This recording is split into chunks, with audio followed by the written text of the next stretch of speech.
How about now? Can you hear me? Hello?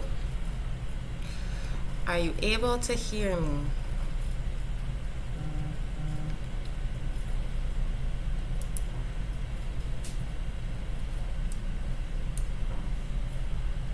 Hello, everyone. Just trying to figure out. Alright.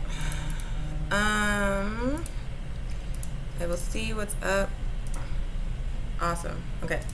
I had a co-host, but we were trying to do this with Zoom, and unfortunately it wasn't working. I'm not really sure how to get it working on short notice. Ugh. Sorry about that, y'all. 1 second.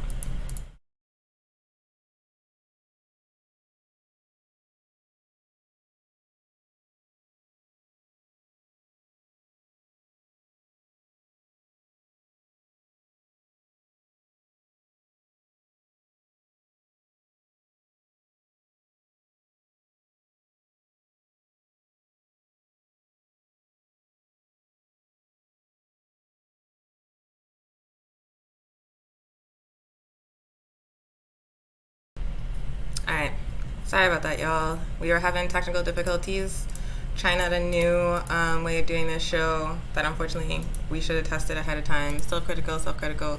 Um, next time we will. Next time we will try this out beforehand.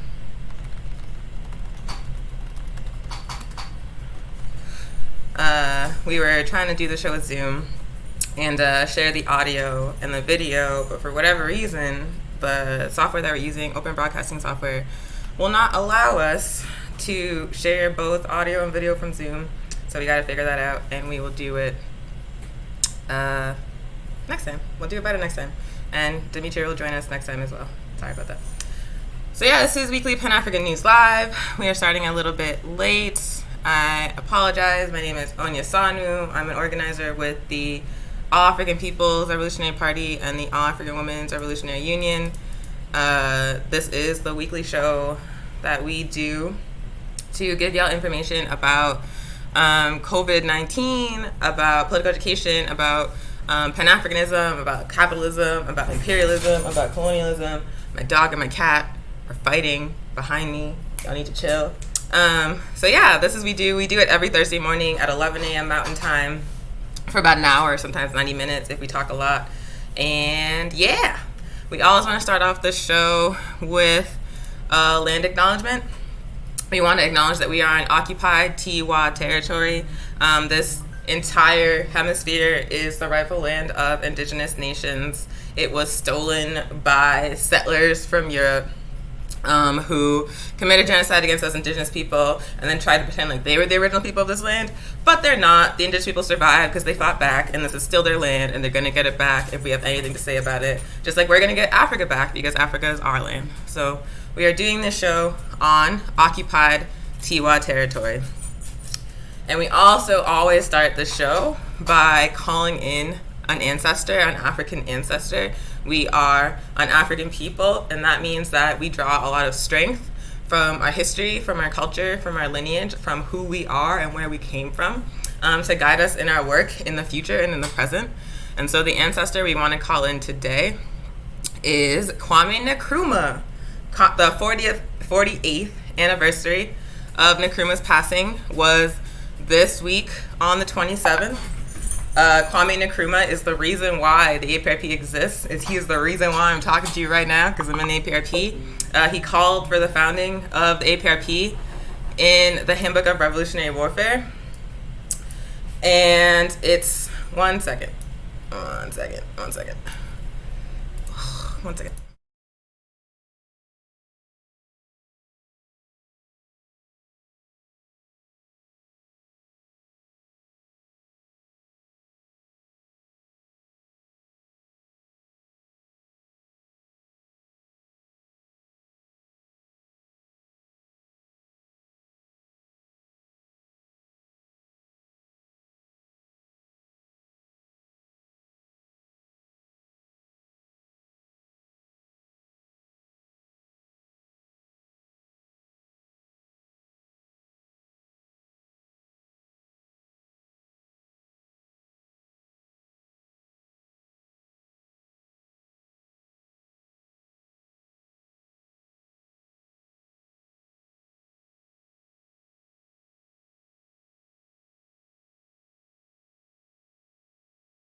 All right, we're back.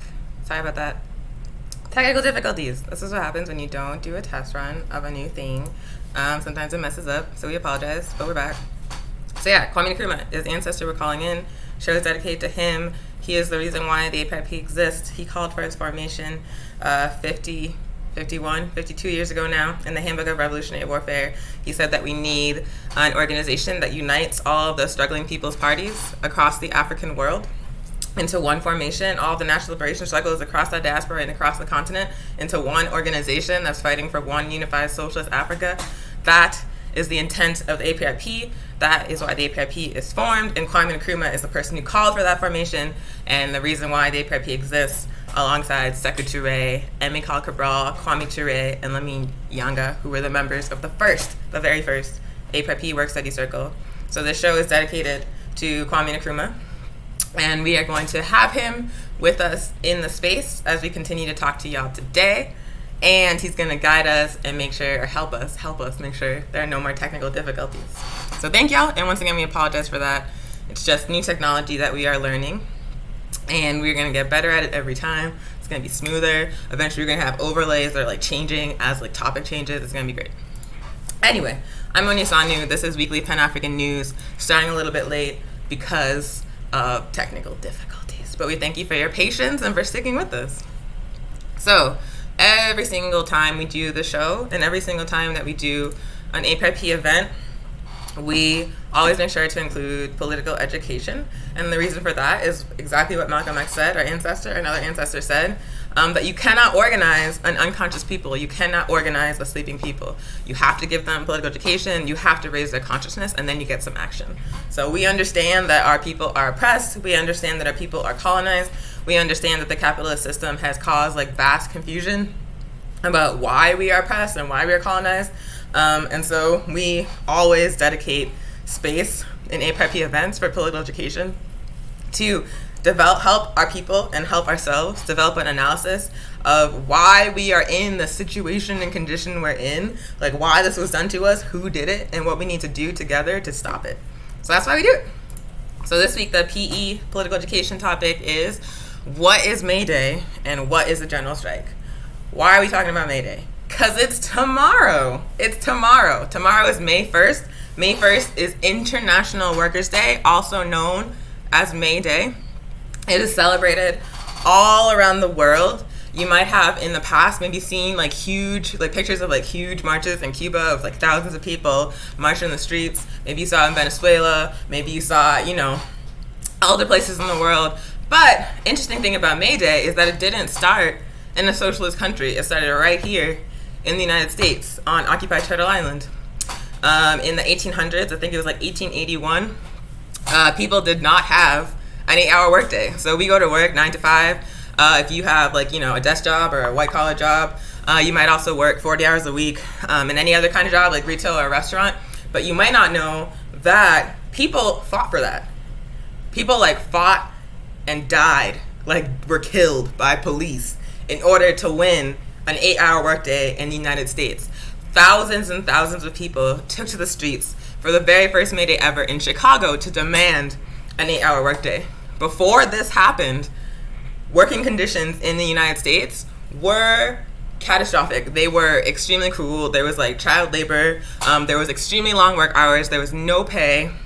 There were definitely no benefits. People were extremely exploited. They're still exploited now.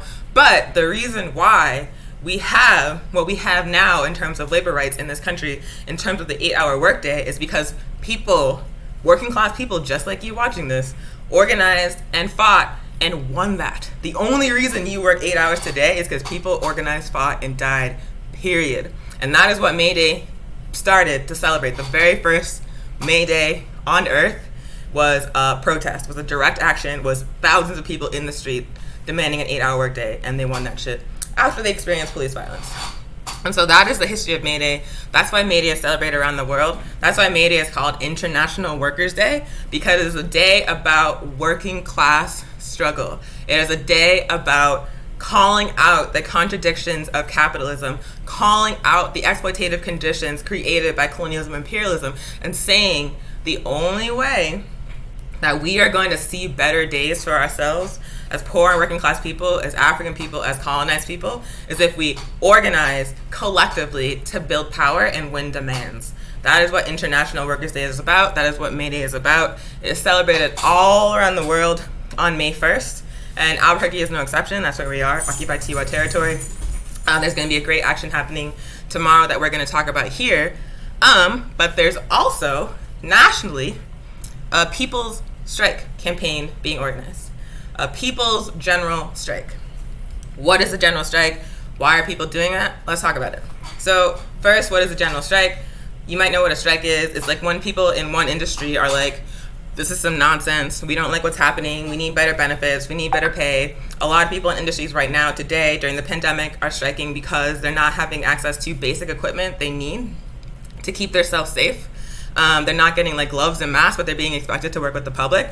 And so you're seeing people in like meat packing plants, working for Instacart, working for Amazon, working for Walmart, like walking out, striking right now. Lots of first responders and medical workers doing the same thing. And so a strike is when workers in one industry organize collectively to stop work in order to win specific demands. And then a general strike is when workers across industries, so not just in one industry, but in many different industries, all do that together. So when people talk about a people's strike starting May 1st, a general strike starting May 1st, they're saying across industries, so like doctors, fast food workers, so-called essential workers, anyone across industries right now who is working in conditions that are not safe is going to strike together at the same time. That is a general strike, a strike across industries. Oftentimes, it also includes walkouts for students. Like there was the climate strike that youth organized is an example of a student walkout. So students walking out all at the same time to say we're not going to be in class anymore until our demands are met. Sometimes it's also accompanied by a rent strike where people are like, we're not going to pay our rent all together. So we're not going to work, we're not going to go to school, we're not going to pay rent all together. Qualities of a general strike, and also what people are trying to organize for the People's Strike starting tomorrow. General strikes are pretty rare, particularly in the United States, although this year we have seen more strikes in the US than we have seen at almost any other point in history. There are like hundreds popping up spontaneously. Usually to organize a strike, it takes like a lot of work. You gotta build relationships. You gotta talk to people and convince them to take this action because it's a risk. You have to, organize support to make sure that people, if they strike, if they just say they're not going to work, if they say they're not going to pay rent, that if there's retaliation, because there usually is, that they are protected, that they have support. So it takes a lot of infrastructure and a lot of organizing typically to organize a strike. And so it usually takes a pretty long time to happen successfully. But what we're seeing during this pandemic is that the situation is so desperate because it's a life and death thing where people are being forced to go to work without safety equipment. It's a life and death situation. And so all of a sudden we're seeing strikes being organized and being successfully carried out in a much more rapid timeline than almost any point before. It's a really remarkable situation where workers are organizing spontaneously and striking in a really rapid turnaround. Other cool thing about a general strike, particularly for African people, is that it's a tactic that we have used specifically with great success in our anti-colonial struggles, quiet as it's kept. For example, when Kwame Nkrumah, the ancestor the show is dedicated to, first came to power in Ghana, he was the first democratically elected president of the first nation to gain independence from European colonialism in Africa, Ghana. And the way that he was able to win that election and to become the president of Ghana was that there was a campaign of positive action. He called it positive action across the entire country of Ghana. It was a mass people's movement where folks engaged in a variety of nonviolent direct action tactics to bring the colonial state to its knees, to bring it to a halt. And one of those tactics was a nationwide general strike, a strike of African people across all the industries in Ghana to show the British that we run this shit, not you. That if we decide that we want to be free and you want to fight us on that, then we're just going to stop the entire economy and you're just going to have to deal with it. So Kwame Nkrumah called for this campaign of positive action. African people across the nation of Ghana stopped working, stopped going to school, and the entire British-run economy of Ghana ground to a halt. And the British were like, "Please stop! Like, please, we'll negotiate. Like, we need you to keep working." And the Africans were like, "Nope." And so the British retaliated with violence from the police. The British retaliated by attempting to divide and conquer the movement, by targeting specific leaders and trying to bribe them. None of that shit worked. Because the people of Ghana were so organized and because they were so committed to being free of British colonialism, they stuck to the plan, they continued the strike, and eventually Britain was forced to concede to their demands. And that is what led to Kwame Nkrumah taking power. And then obviously Kwame Nkrumah did a lot of great work to modernize and industrialize Ghana, and also to use its resources for the collective good of African people instead of like sending them overseas. So that's like an example of how the general strike tactic has been used in the African liberation struggle in order to attack colonialism. And so we have like a legacy of using this tactic to win power. And so I want to make sure when African people hear general strike to know that we do that shit too, and we have been extremely successful with it. Do not assume that this is like a cracker communist thing, a settler socialist thing, like a white left thing. It's absolutely not. It is our thing. We have used strikes as a tactic in the civil rights movement, in the anti-colonial movements, across our struggle during the African liberation movement, even in the struggle against chattel slavery here in the United States. We used general strikes and work stoppages as a tactic to end that institution. So we were engaging in uprisings where we burned down plantations and like poisoned slave owners, and it was lit. We also engaged in like, straight up running away and helping our people escape. And we also built maroon colonies, but we also used strikes and work stoppages as a tactic to, attack the system of chattel slavery. So strikes go way back for African people. It's a history that we should be proud of. It's a history that we should claim. And particularly at this point in time during the pandemic, where we are the majority of the essential workers, the so-called essential workers who are really like disposable workers, because we're being expected to go to work with no protection. We're being forced to go into the public and be exposed to this virus with no medical care and with no sick leave. Like, in this time when we are the most vulnerable workers, the strike as a tactic is one that we should take up and one that we should learn about and one that we should advance. So yeah, that's like a little bit of history of the general strike from an African perspective. We talked a little bit about what May Day is and what May Day is about and why we celebrate May Day.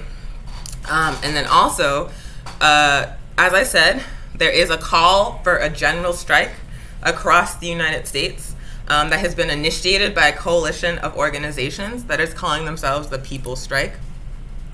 And so this coalition is basically calling for people to stop working, stop shopping, stop going to school, and not pay rent starting May 1st in order to win a series of demands that will advance the working class struggle and that will protect people during the pandemic.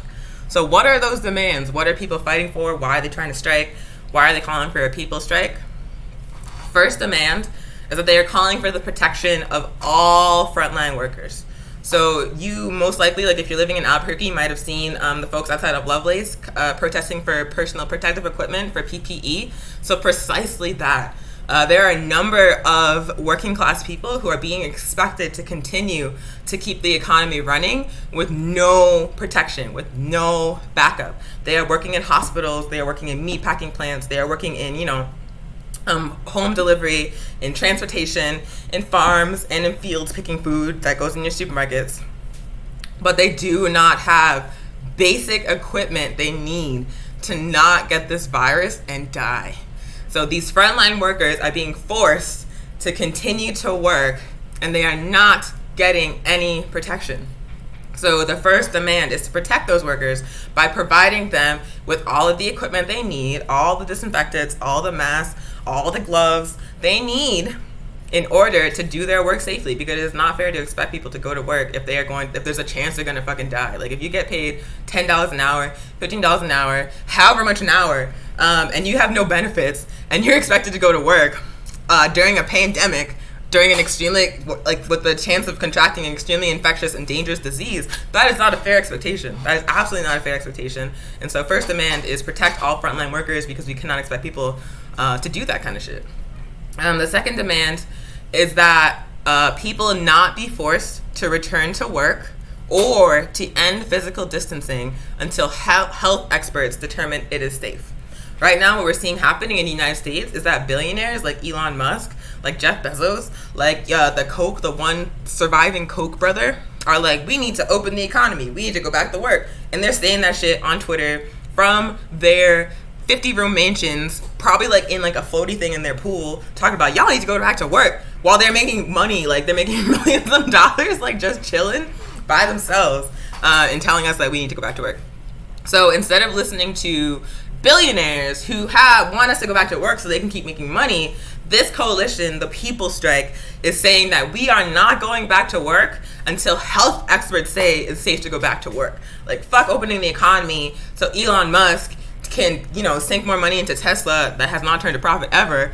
Fuck that. Instead, we're going to go back to work when it's safe to go back to work, period. That is not unreasonable demand, but under capitalism, we have to fight for that basic thing to say that we want to make sure that we're safe if we're going to be at work. It's bananas.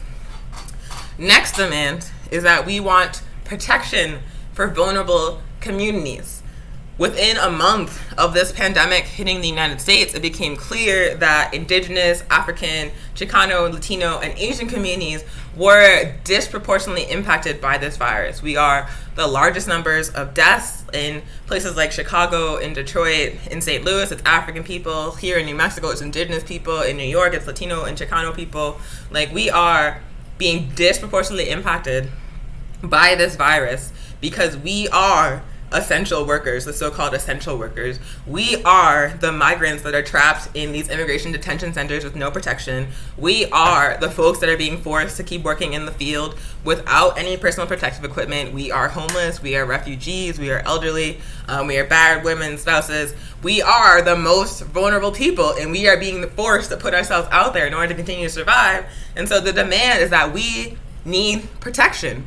Period. We need personal protective equipment. We need healthcare. We need paid sick leave. We need rent freezes. We need support in order to survive this. Period. We are the most vulnerable. So protect vulnerable communities is the next demand of the People Strike. The next demand is universal healthcare. Universal healthcare.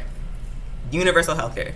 There's absolutely no reason why healthcare should be tied to your job. Because as we are seeing, where 30 million people are now unemployed all at the same time and have lost all at the same time their access to health insurance during a pandemic, during a global pandemic. It's so bananas. It's absolutely bananas that this is the situation and that this is like acceptable under capitalism.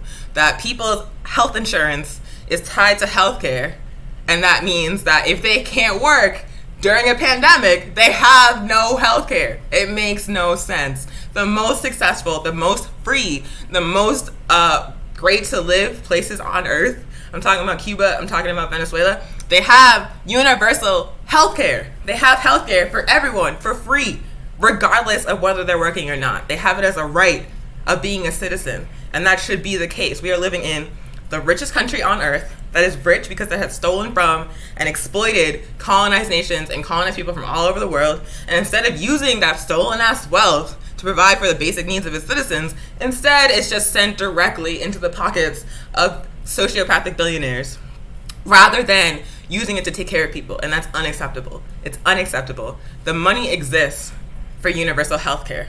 Healthcare is a basic human right. And especially during pandemic, people need access to free testing and free treatment, because if everybody has good healthcare, it makes the whole thing better for the entire world. It makes the whole situation better for everybody involved, because we know if we get it, we're gonna be okay. We know if we think that we have it, we can get a test. But right now, that doesn't exist because there's no universal healthcare. So one of the main demands of the People Strike is to institute universal health care for every single person in the United States now. Next demand is universal social services now. And so the demand is to make all fundamental social services such as water If you live in Detroit and you're African, you might not have running water in your house, but people are telling you to stay home and wash your hands. How? With no water. So we think that social services like access to water, like access to electricity, transportation, and internet, and childcare, and elder care, and disability should be universal and free. Everybody should get it. Every single person should have access to water, lights, transportation, internet, childcare, elder care, disability, period. Universal social services is the next demand. Next demand is we want the institution of a universal human right to housing. A universal human right to housing.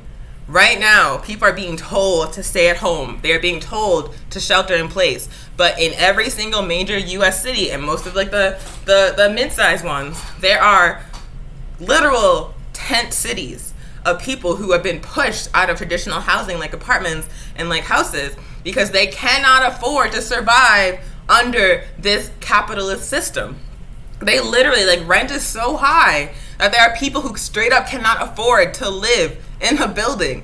Thousands of people, hundreds of thousands of people across the United States are in that situation. And so they're being told, stay in your house, and they don't have a house. They're saying, wash your hands, and they don't have running water. Like, it's not possible to do these things. That's why it's not enough to just say stay home, because some people cannot stay home. We need universal housing. We need to consider, just like healthcare, we need to consider housing a human right, a universal human right. And it's possible to do this. It's possible for every single one of those people living in those tent cities, living on the street, to have a home, because there are millions of empty houses and empty apartments in this country just chilling because no one can afford the rent. Like, there is more than enough housing to give every single houseless person in this country a place to live, and people are choosing not to. They're leaving that shit empty for Airbnb, for real estate investors, for people to like charge exorbitant amounts of money for, so that, you know, a Wall Street banker can have 3 motherfucking apartments. Like, there's enough housing, they're just saving it for rich people. And this people strike is saying that is unacceptable. That people who are living on the streets should have homes, because housing should be a universal human right, period. Next demand is that we demand a bailout of the people and not corporations and not Wall Street. We already saw a repeat of the 2008, stock market crash, where after these banks, created a massive, like, they tanked the economy because they were acting in unethical ways. And instead of being accountable for that, instead of having to change their practices, instead the U.S. government and the Obama administration chose to bail them out because they were so-called too big to fail. But when thousands of people, mostly African people, lost their homes because they were given predatory mortgages by those same banks, they got no bailout. They got no backup. They were like, use your bootstraps. We lost thousands and thousands of dollars in generational wealth like that during that period, and African people got nothing. Those people that lost their homes got nothing but, lectures about personal responsibility, while these banks that, like, literally tanked the economy because they were unethical, because they were, like, giving people predatory mortgages that they know they couldn't pay, those banks got bailed out. And so we saw with this, the stimulus bill and, like, the recovery bills and the CARES Act, that they're doing the same thing now. That they're injecting trillions of dollars into the stock market to attempt to stop the inevitable from happening, to stop the economy from cratering. That shit's not going to work. And as that's happening, as they're throwing trillions of dollars at a problem that's not going to be fixed with money, they are ignoring what's happening to millions of people around this country. 30 million people lost their jobs. 30 million people and counting lost their jobs during this pandemic because cities are being shut down. And the CARES Act had, additional funding for unemployment, but it recently came out that 71% of the currently unemployed people in the United States were not able to successfully file for unemployment. So if you lost your job in March, you couldn't get unemployment in March. You likely can't get unemployment in April. You have no income coming in. That is the situation for many of my close friends, like no income whatsoever since March. They're still being charged rent. They're still being charged bills. They're still being expected, if they get sick, to pay for their medical care. Like, it's bananas. It's bananas. It's absolutely bananas. And no help is coming from the top. They're just saying, like, you know, you should have an emergency savings. You should have 6 months of savings. No one has that. No one has that. It's nonsense.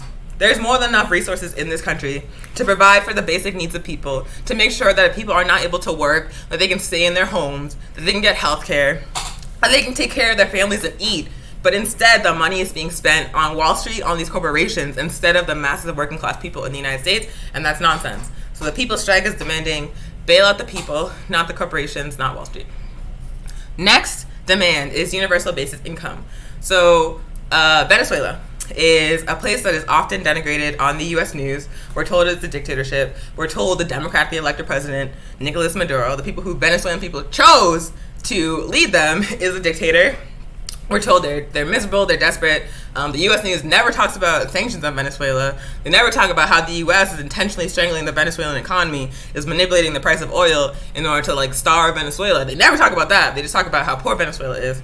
But this poor country, this so-called dictatorship, is able to pay their citizens every single month. So they're saying, stay home, you can't work, we understand. And they're paying their rent, and they're giving them income monthly so they can eat and pay their bills and live and support their families. This poor country that has like a fraction of the GDP of the United States, that is having its economy strangled by a much stronger, much more powerful country, is able to do these things, and yet the richest country on earth is offering you a one-time $1,200 payment and is saying, you're good, right? Like Trump point blank said, I don't want any more stimulus checks. How about we cut the payroll tax so we can starve Social Security and Medicare and like cut the safety net even more. They're not offering anything else but that one-time stimulus check and some fucking income tax payroll cuts that's going to work better for employers than you anyway. So the money exists for universal basic income in the United States, but there is no political will coming from the top. And so the People's Strike, as part of the strategy of a general strike, is demanding the institution of universal basic income. Use the wealth of the United States to take care of the people living in the United States. It's not complicated, but because this is a raggedy, stupid-ass, bitch-ass country, we have to fight for it. Next demand is the unconditional release of prisoners and detainees. So the folks who are currently locked up in immigration detention centers, the folks that are currently locked up in jails and state prisons across the country, they are basically trapped in virus incubators. They are basically trapped in situations where they are not able to social distance, where they are not being given personal protective equipment, in many cases not even being given soap to be able to like wash themselves and keep clean to prevent getting the virus. They're basically sitting ducks. They're trapped. And so the demand of the People's Strike is to let those folks out. To let those folks out. It's not right. Like, imagine going to jail because you couldn't pay a ticket, because that's what happens a lot of times. People, like, the tickets pile up, they get a warrant issued, and then they have to go to jail because they can't pay. So imagine, like, being in a situation like that, and then being trapped during a pandemic. So your minor offense for, like, not paying your ticket or, like, you know, an outstanding warrant or whatever is now turned into a death sentence because you're being trapped in a situation where you cannot socially distance, where you're not getting good medical care, where you're not getting basic stuff you need to protect yourself. So yeah, it's not right. It's absolutely not right for those people to be trapped in there. It's absolutely not right for folks who are fleeing countries throughout the Western Hemisphere, throughout the world, because those countries have been attacked by U.S. imperialism, have been attacked by Western imperialism, and so now they're trying to get to the United States because they've heard the United States is where you can get, like, it's a land of opportunity, and instead of being given that opportunity, which they're owed because the United States is exploiting and oppressing their country, they're being warehoused in these concentration camps, in these immigration detention centers, and being left to die during a pandemic. It's not right. And so the demand is to release prisoners and detainees and abolish the system of mass incarceration. We reject the idea that the people who are locked up are disposable. We are saying absolutely not. We are not going to accept them being left to die. So release prisoners and detainees. Next demand is to close the detention centers, to reunite families, and to stop raids and deportations. ICE right now is still conducting raids, is still deporting people, is still putting folks, so like I just said, the virus is spreading unchecked in detention centers, and ICE is still deporting people. It is deporting people from the country which currently has the highest number of infections of this virus, and it is sending these people from this country to others that have no medical infrastructure to support an influx of new infections. It is literally like sending people who have the virus all over the world, because this country is white nationalist, white supremacist, racist as hell. And so when people come demanding safety, demanding help, they're just like, fuck you, we're going to put you in a concentration camp, and then we're going to wait till you get sick, and then we're going to send you back to where you came from. It's disgusting. And so instead of allowing that to happen, the People Strike is like, nope, close the detention centers, reunite families, stop deportation, stop the raids. Next demand is freezing of payments. Freeze rent, freeze utilities, cancel all debt, including student loans. If people cannot work, they cannot pay their rent. If people cannot work, they cannot pay their light bill, they cannot pay their student loan bill, they cannot pay their gas bill, they can't do it. You cannot continue to charge people for these utilities, for rent, if there literally is no money. Like, it's so basic to me. It's so basic that if people can't work, they can't pay these things. Like, if I can't work, I can't pay $1,000 a month, period. But for whatever reason, it's not penetrating to the people in charge. It's not getting through to them that 30 million people are out of work, so they can't pay their rent. It's not getting through to them. And so the People Strike is like, okay, we're going to show you. We're going to show you this needs to happen, because we're going to general strike, and we're going to demand that you freeze rent and you freeze all utilities, and you stop expecting us to pay this already predatory debt when we cannot work, period. Next demand, and we're almost done. There's so many. They're asking for so many good things. All these demands are really important, and like, I hope that you're noticing that they form like a bigger picture of what needs to change, period. It is a fundamental attack on the capitalist system, because it's coming from an understanding that the reason why this pandemic is so devastating, the reason why it's affecting African and colonized people so acutely, is because of the capitalist system. It's because of the exploitation that's built in that already had us oppressed, and now this virus comes and it's just compounding what's already existing. So these demands are going at the heart of the contradiction. I hope you're all peeping that. So next demand is to decarbonize the economy, end fossil fuel, and end extractive industries now. It is calling for an institution of a Green New Deal. We endorse the Red New Deal put out by the Red Nation. If you don't know what that is, Google it right now. Google the Red New Deal. Based on a program of repairing damages of frontline and fence line lands and communities, the restoration of indigenous sovereignty, and the protection and transitioning of workers in petrochemical, nuclear, and extractive industries. And the reason for this particular demand is that climate change does not stop because of the pandemic. The destruction of the planet and the destruction of the resources that we need to survive, like water and land, is not stopping just because we're all staying home. Like, it was a popular thing to be like, oh, the planet's healing itself. There's dolphins in the rivers of Venice. And that's not actually happening. The devastation of the planet is continuing. There's been like a slight reduction in carbon output, but for the most part, like the machine is continuing to run, which means that after this pandemic is over in a year or so, we're still going to have to deal with the fact that the capitalist system is destroying the planet that we need to survive. It is destroying the planet that we need to survive. And we have to stop that process, or we are doomed as a species. And we are also dooming many of the species on the planet. And so the People Strike is demanding the decarbonization of the economy, an end to fossil fuels, and an end to all extractive industries that destroy the planet. And it's saying that we should institute the Green New Deal, but once again, that we encourage folks to look up the Red New Deal produced by the Red Nation for an indigenous perspective on how to end the destruction of the environment, using a return to indigenous sovereignty as a framework. Next demand is to institute food sovereignty policies and practices now, meaning they want the end of the industrial food and animal warehousing conditions that stimulate the germination of viruses like COVID-19. And very, very important, very key, very key. So there's like a lot of popular theories about where COVID-19 came from. Some folks are like, it's a bioweapon. Some folks are like, it's 5G. My God, I just irritated myself even by saying that, because it's not 5G. but what the evidence actually shows is that it's the capitalist nature of food production, the way food is produced under capitalism, specifically the way meat is produced under capitalism, that is causing the explosion, the introduction of these new viruses that you humans have no immunity for.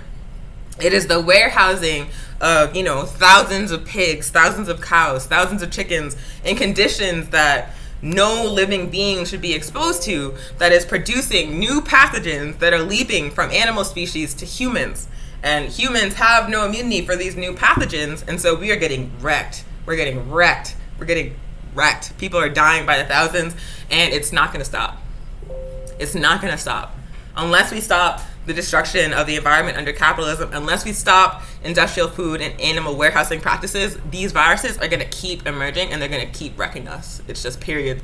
This is not the last time this is going to happen, and it's also not the first time. You might remember swine flu, remember the bird flu, remember SARS. Those are all viruses that came from animals and leaped to humans, and the reason why this is happening is because capitalism is destroying the environment, and capitalist food production is putting animals in conditions that animals or any living being should not be in, and is producing new viruses, new pathogens that we are not immune to.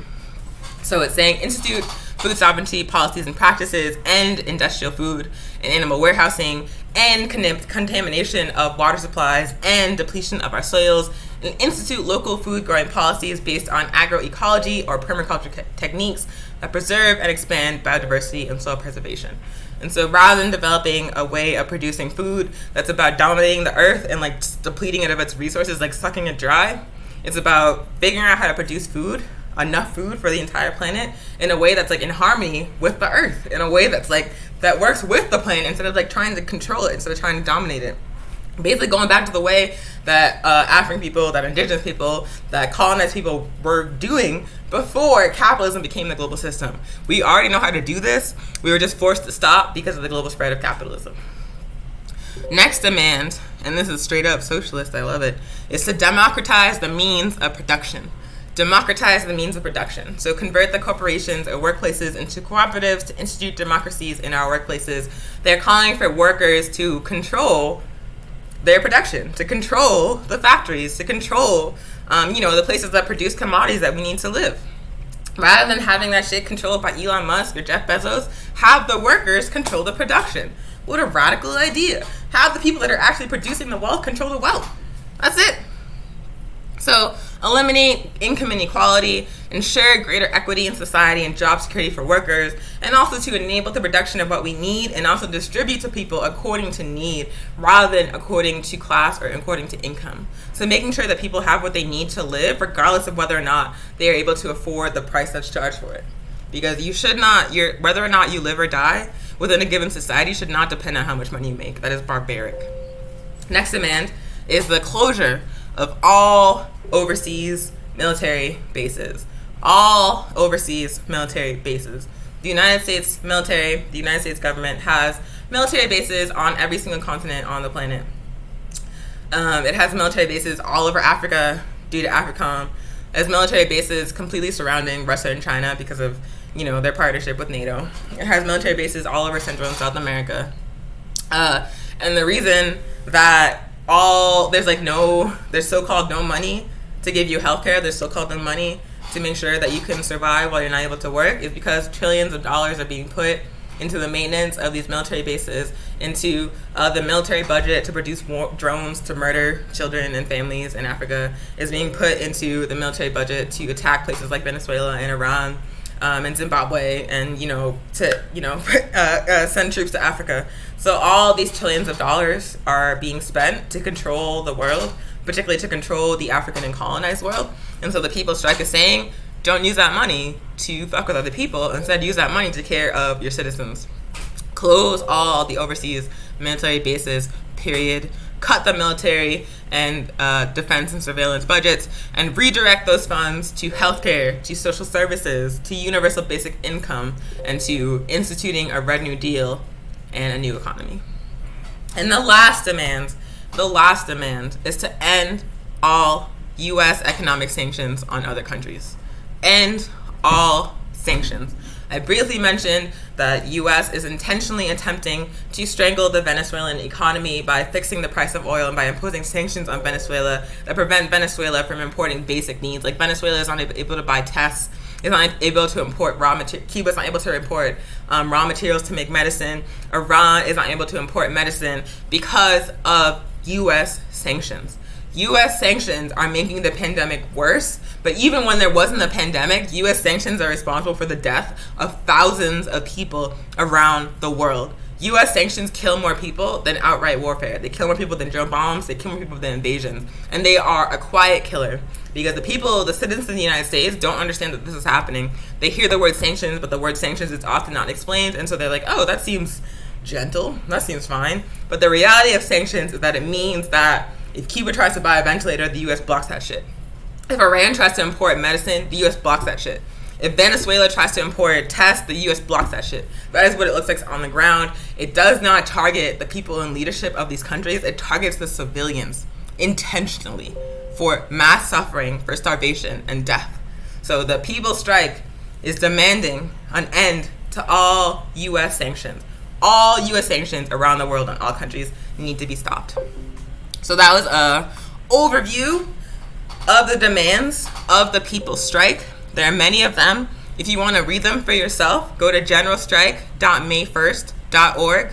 Once again, that website is generalstrike.may1st.org. And you can see them for yourself. We definitely support this campaign. It's a coalition of many great organizations who are doing work to make this happen starting tomorrow. They're actually calling for strikes to continue on the 1st of every month of 2020. So that's the People's Strike demands. Starting tomorrow and then continuing on the 1st of every month, they're calling for a general strike across industries for people not to pay rent, for people not to go to school on the 1st of every month. If you wanted more information about the People's Strike, go to generalstrike.may1st.org. And we want to say, like, the demands that they have put out there, the demands that they are asking for are like the bare minimum required for the survival of life on this planet. Like, it's the bare minimum. Like, if you want your kids to grow to be your age, to grow to be old, this is what we need to happen, period. Because without the things that this coalition is asking for, we're not going to make it, y'all. We're just not going to make it. We're not going to make it. You cannot expect, this country that has already shown you that they're going to leave your ass to die to do the right thing. They're not going to. They're absolutely not going to. And so we support the demands of the People's Strike, and we encourage people to participate, and we also understand that just calling for a strike is not enough. You have to organize infrastructure to support people, to make sure that if retaliation happens, if their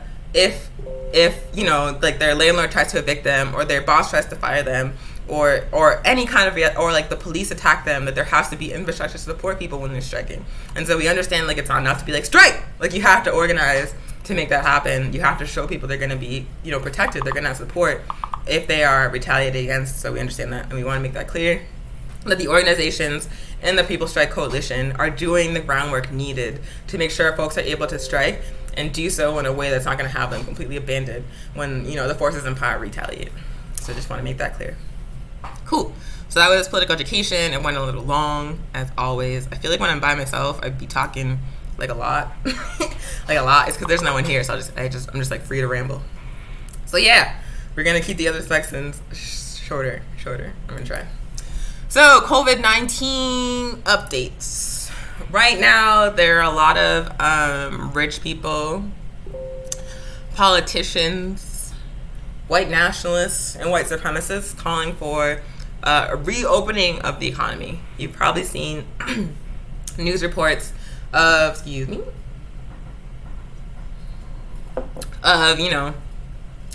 Europeans open carrying, wearing, their MAGA hats, protesting with signs being like, I need a haircut, I want to play golf, whatever, I need a massage, I want to go to the strip club. So you've probably seen those protests covered on the news.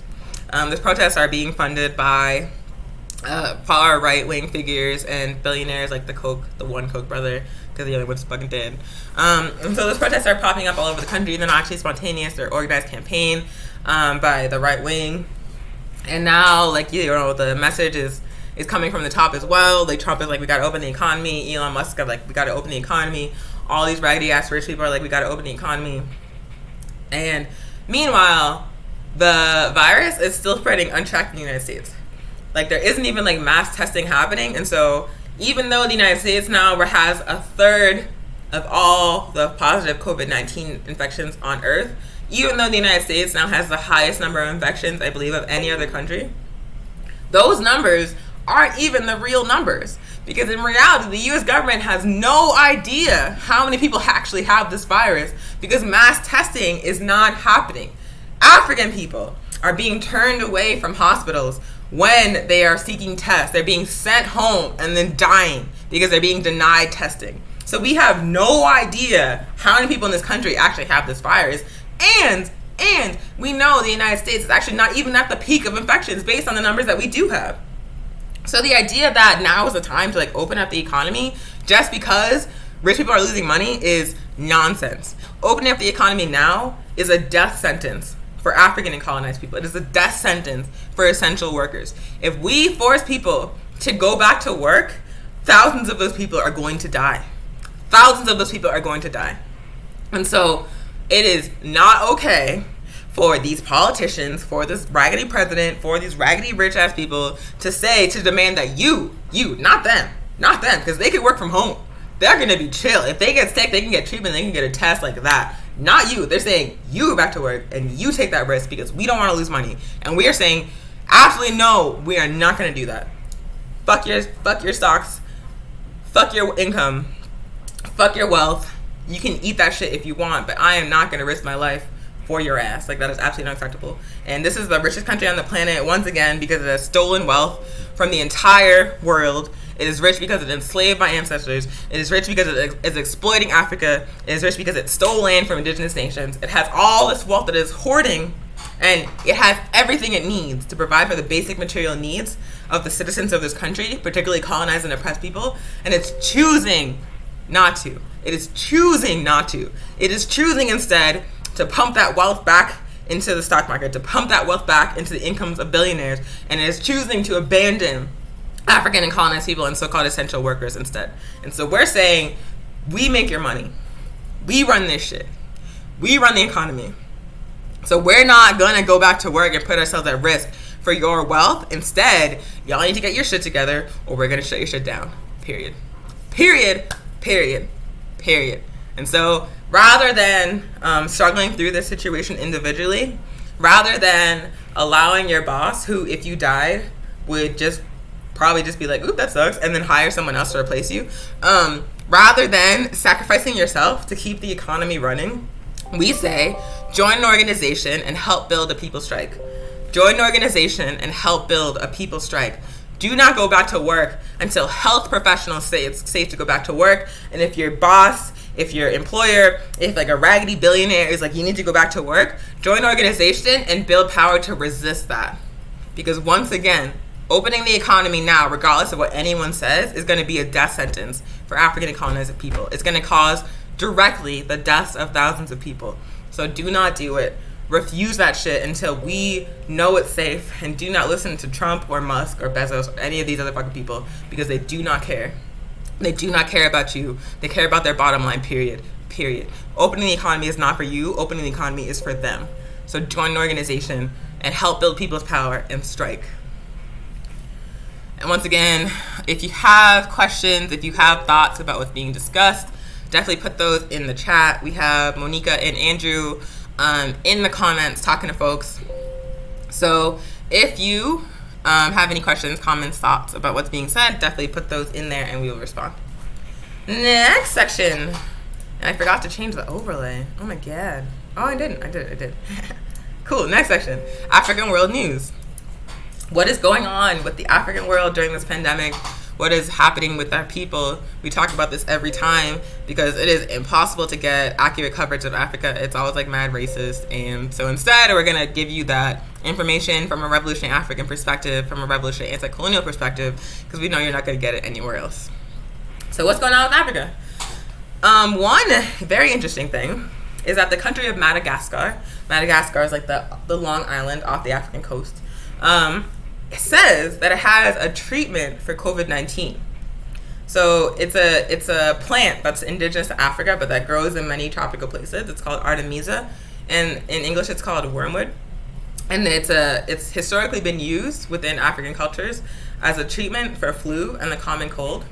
And so what Madagascar has done is, put this plant and used it, or taken this plant and used it to produce like a treatment that people are being given to boost their immune system. and also to treat the virus. And Madagascar is saying that this treatment, this produced with Artemisa, is successfully healing people with COVID-19. So it's really important for us to say that there's like been no studies conducted to test the efficacy of this treatment. So we're being very, very careful to say that we're not sure if this is actually a cure. We're not sure if it actually works. So don't go out and buy 5 pounds of this shit because we said that Madagascar said this shit on the show. Like, please, do your research, look into it. But it's very, very interesting. Madagascar currently to date has 182 positive cases of the virus and 82 people recovered and no deaths. So clearly something is happening in Madagascar.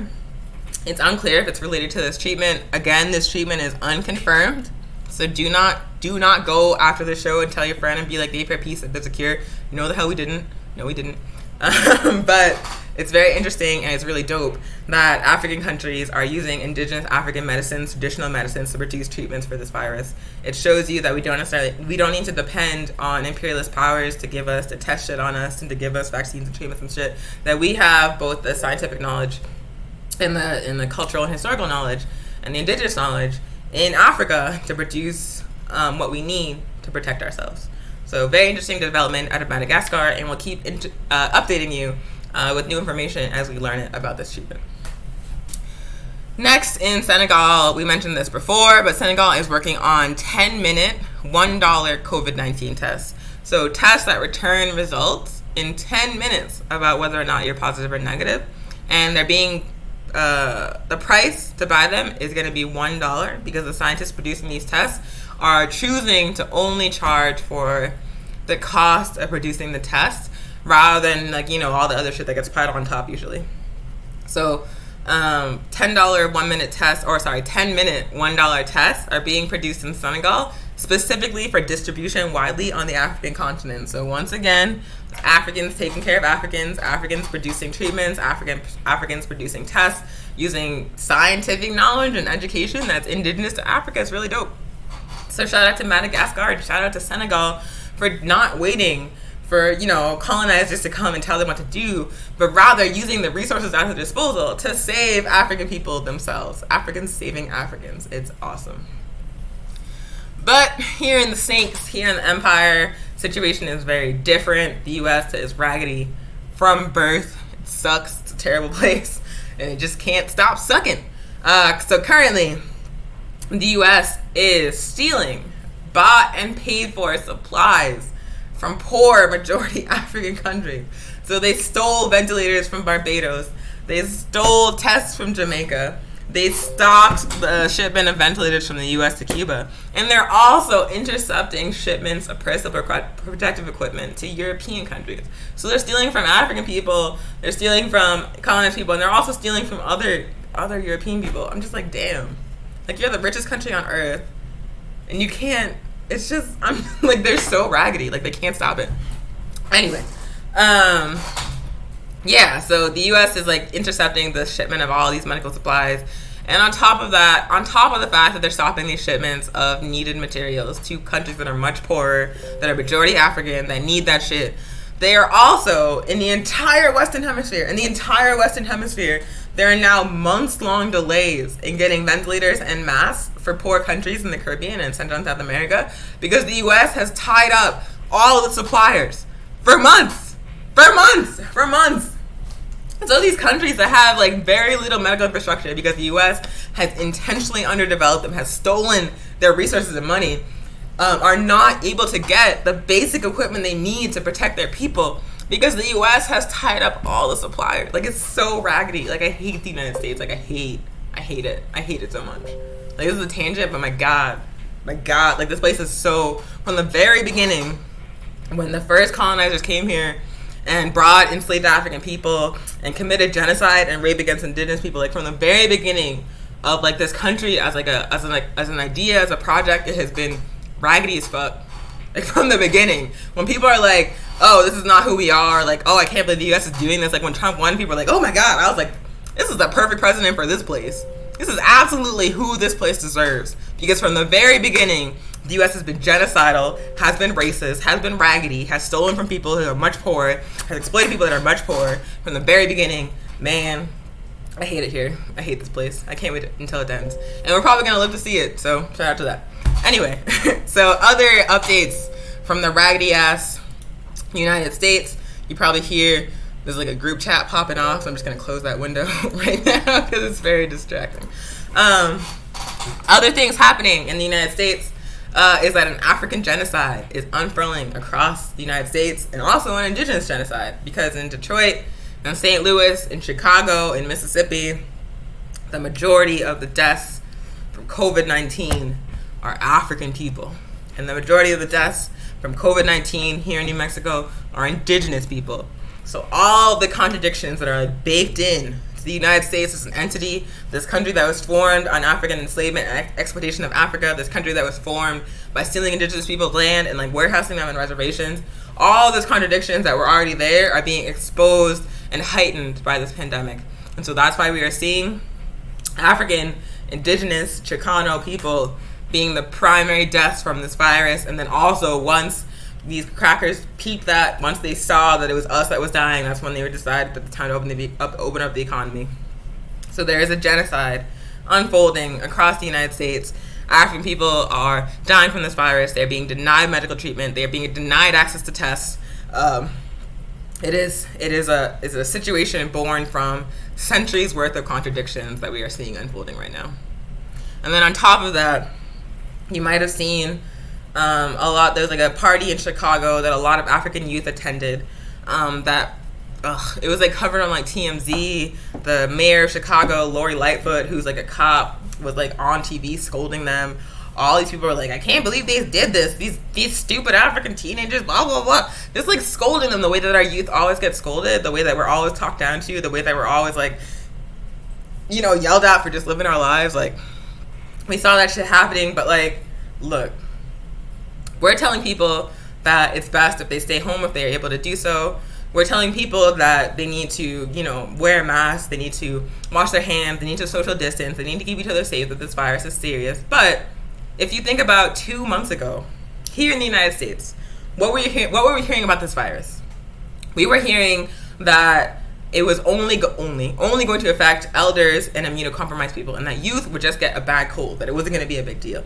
And they were telling us that stuff for weeks. For weeks. They were saying, you don't need to wear a mask, it's not necessary, you don't even know how to do it right. They were saying, they were giving us incorrect information, and they were specifically telling youth that they were not at, high risk. And so you tell people that for months straight, and then all of a sudden you're like psych, psych, psych. And like that information, when you're like psych, is not widely disseminated.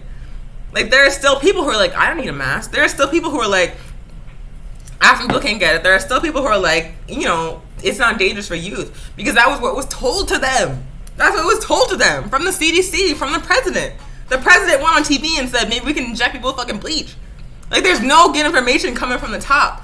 So how can you turn to those African youth and yell at them and say you're stupid and say you're, you know what I'm saying? Like, it doesn't make any sense to focus on them not doing what we think they're supposed to do if the information coming from the top is not even accurate. It's not even accurate, and it hasn't been accurate from the beginning. So if people are confused and doing stuff they shouldn't be doing, I am not going to yell at those people, particularly if they're African youth, because African youth get enough shit, but also because the people in charge are not giving us correct information. Why am I holding this? I don't know. It's my selfie stick. So yeah, it's just nonsense. It's racist. Like, that's the reason, like, because there's been, weddings of European people, cookouts, barbecues, all kinds of shit that Europeans are doing. And when our youth do it, the mayor of Chicago yells at them on TV. When Europeans do it, they get a permit and it's fine. When our youth do it, the party gets broken up and the police raid that shit and everybody get arrested. When Europeans do it, if they get a permit and it's fine. So there's like a difference in the response versus when people don't socially distance, when it's African people versus European people, when it's indigenous people versus European people. The response to folks not physically distancing is being extremely racialized, and it's not right. So we're not going to join in like denigrating and scolding these African youth who went to this party.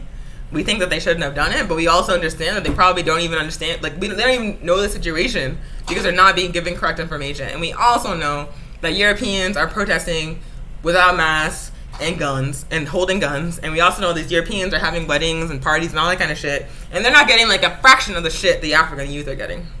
So absolutely not are we going to join in scolding and denigrating these youth. And shout out to Ghazi with Black Hammer, who has like a massive social media platform, because that African is really brilliant at propaganda. And so that African went on Twitter and he was like, how do I get in contact with these African youth? We want to give them masks. We want to get the information about COVID-19. So instead of joining in like the pile-on of these African youth, Ghazi was like, I want to help y'all. And that is the correct response. That's the correct response. Instead of like scolding people, instead of like, yelling at them and like saying racist shit, like help them. Give them what they need to be safe. Period. So shout out to Black Hammer, shout out to Ghazi, and we refuse to scold those African youth. We're not going to join in that shit. And also, Lori Lightfoot sucks. Anyway. So Cuban doctors have been flying all over the world, helping people. They are in currently over 20 countries helping folks. They have sent medicine to many more countries than that. So Cuba is showing up, this like tiny island that's being constantly attacked by the United States. It's showing up in a massive way. It's showing up the United States in a massive way. And so they have recently sent 200 doctors to Azania. Azania is what we call South Africa. And they're going to continue to send doctors around the world. But as I mentioned earlier, African people are dying by the thousands in the United States. We are being turned away from hospitals. We are being turned away when we try to get tests. We're being denied medical care by racist doctors and hospital staff. So while this is happening, Cuban doctors are flying all over the world, including to Africa. So how do we get Cuban doctors and Cuban medicine here to help African and indigenous and Chicano and Latino people?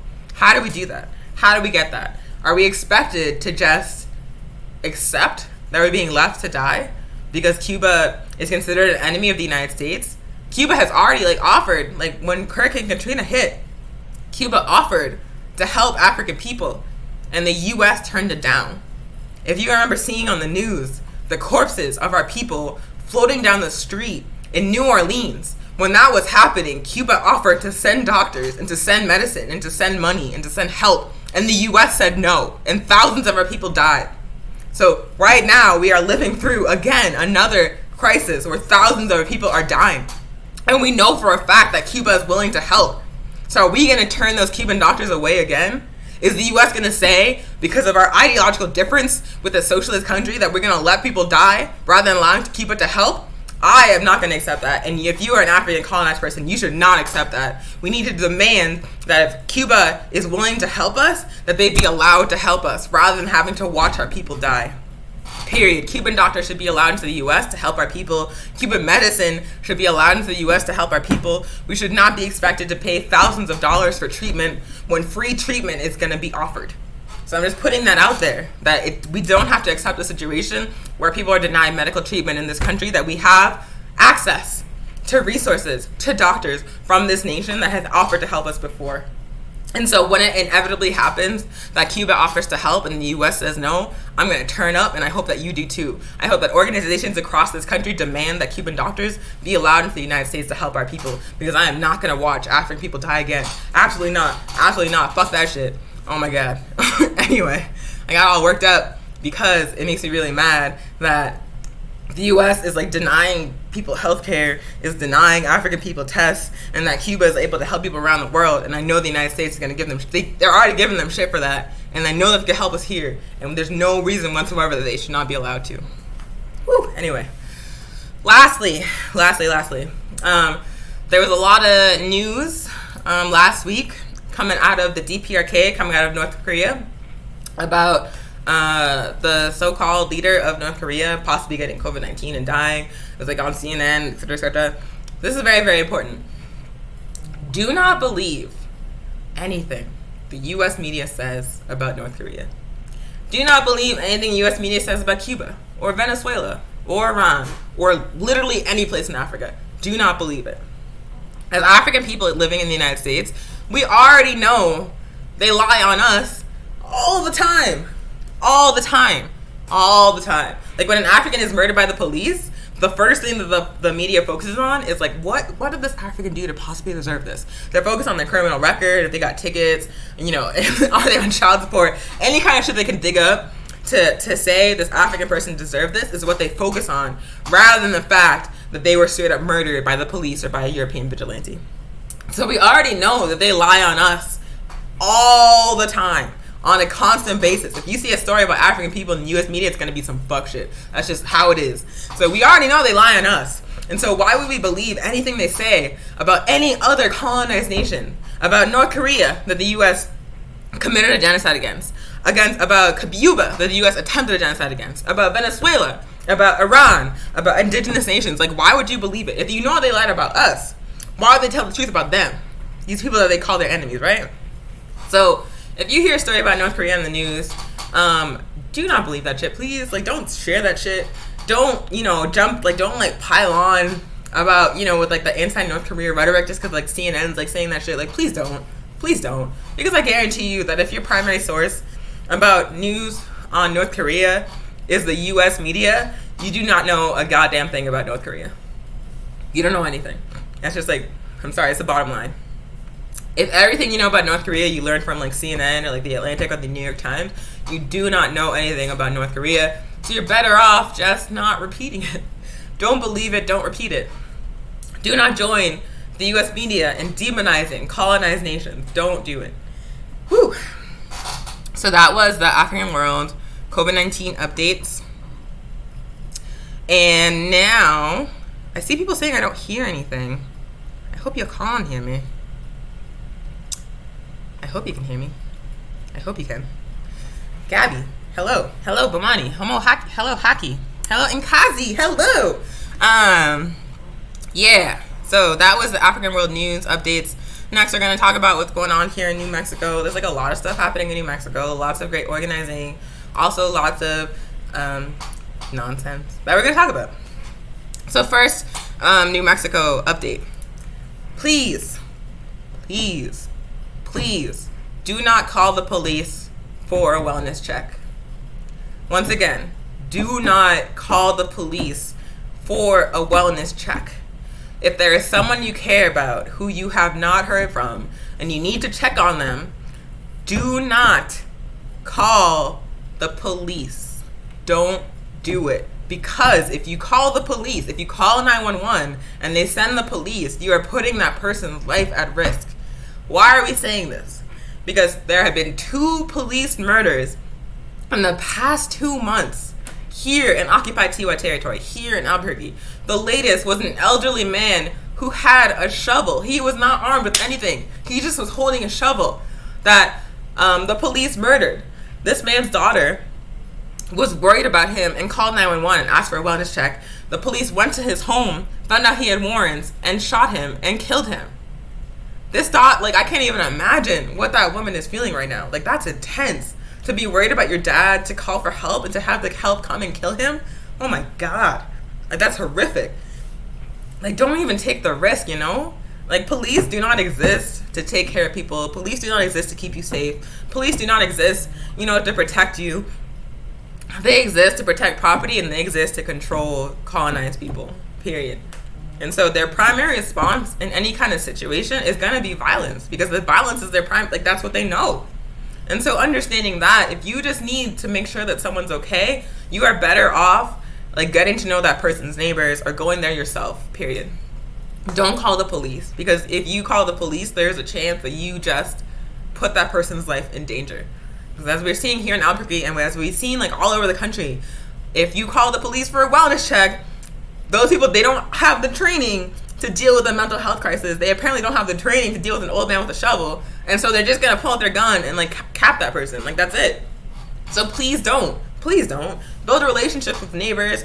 Build a relationships with folks in your community. And make it so you have a network of people that can reach out if something happens, That can go and check on your dad or your relative rather than the police. Because you know that person's not going to kill them, but there's no guarantee the police won't.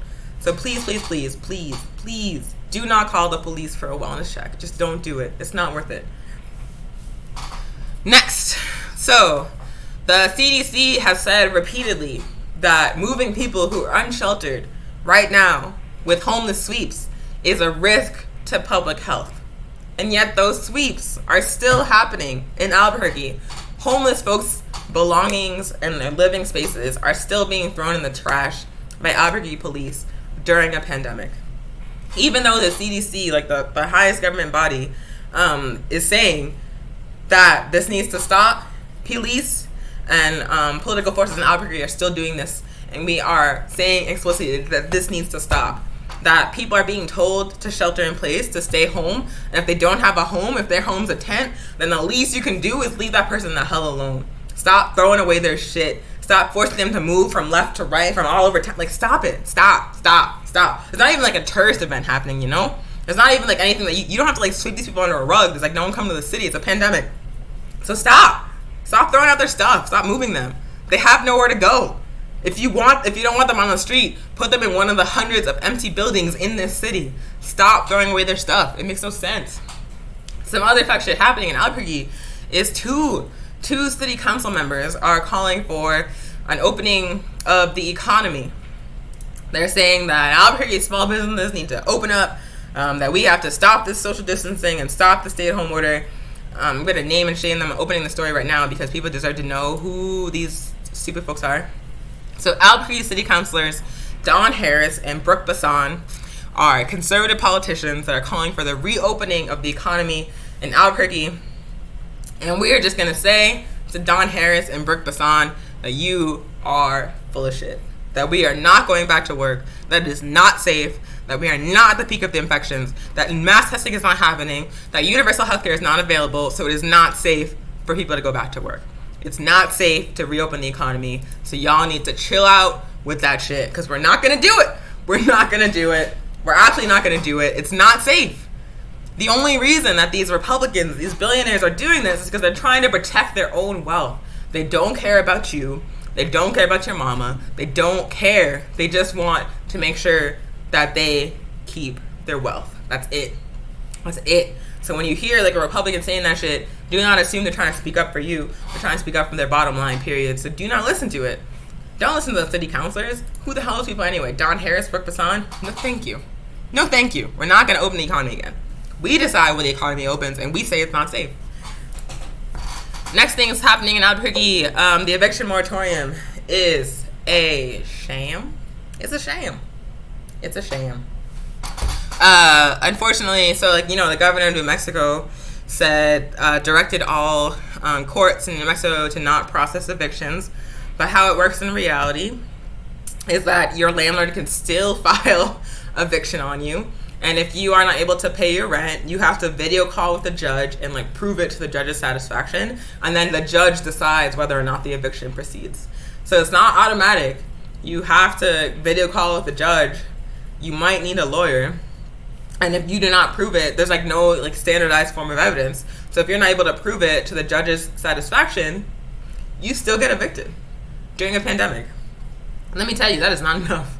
I was like, not enough. It's not enough. Like, still expecting people to like prove I'm poor. Like, I'm gonna prove how poor I am. Like, I'm gonna prove that I can't pay rent to the satisfaction of a judge is like so. During a pandemic, it's like so. And people are already doing like other stuff. It's like that's not helpful for people. Come on. And then also, even if you successfully get a stay of eviction, your rent is still gonna be charged. So like, even if you're not gonna get evicted, even if the eviction won't proceed during the pandemic because you prove it to the judge's satisfaction, you are still going to be charged rent every single month. Every single month. So, say the eviction moratorium is rescinded in August, right? And you have not been able to pay rent for March, April, May, June, July.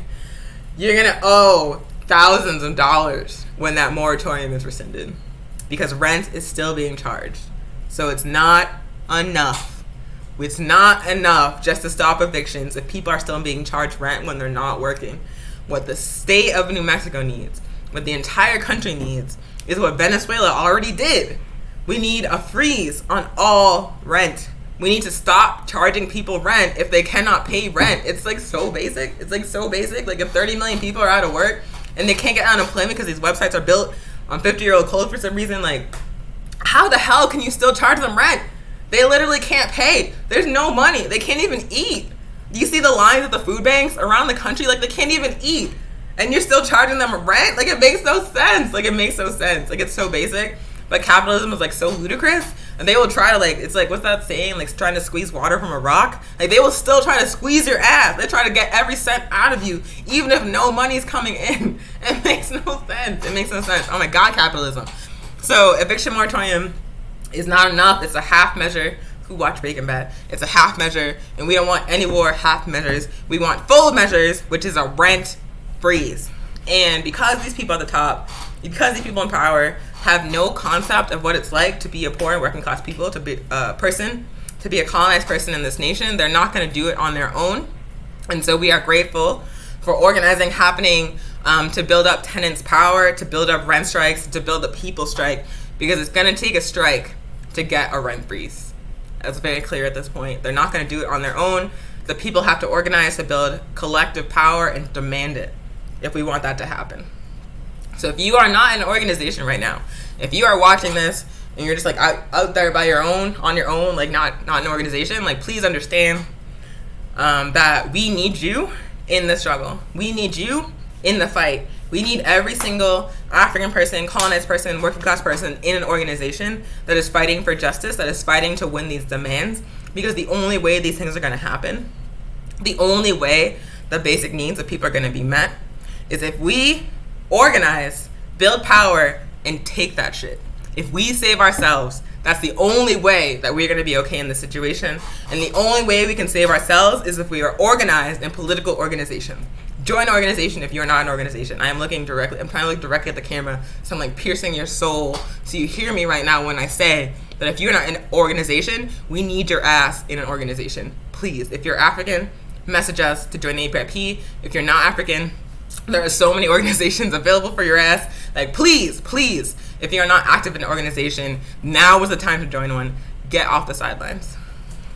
Other things happening in Albuquerque. If you are a part-time substitute teacher or a contractor, you are now able to file for unemployment.